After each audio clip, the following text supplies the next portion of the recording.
এই গরমের মধ্যে তরমুজ ছাড়া আর কোনো ফল তো খেতেই ইচ্ছা করে না, বিশেষ করে আমার।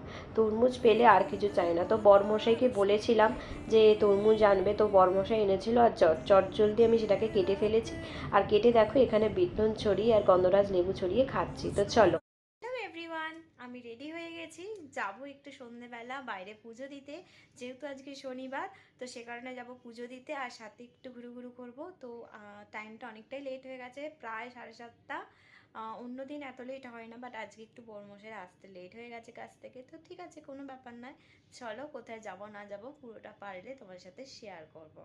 বাইরে তো বেরোলাম, তোমাদের সাথে শেয়ার করলাম। আর বাইরে বেরিয়ে গিয়েছিলাম আমরা পুজো দিতে।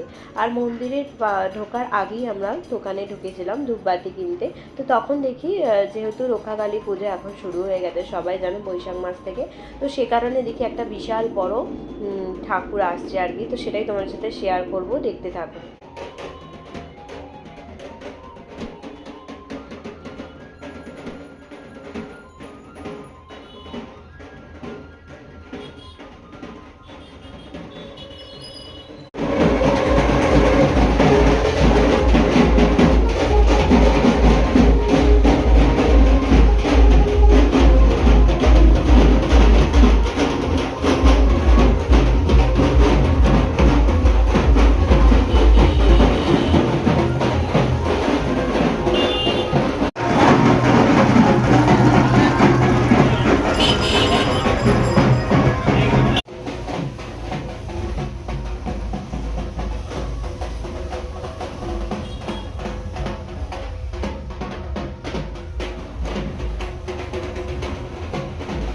পরে আমরা একটু গিয়েছিলাম চা খেতে স্টেডিয়ামে। যারা যারা হাওড়ায় থাকো তারা তারা নিশ্চয়ই জানো।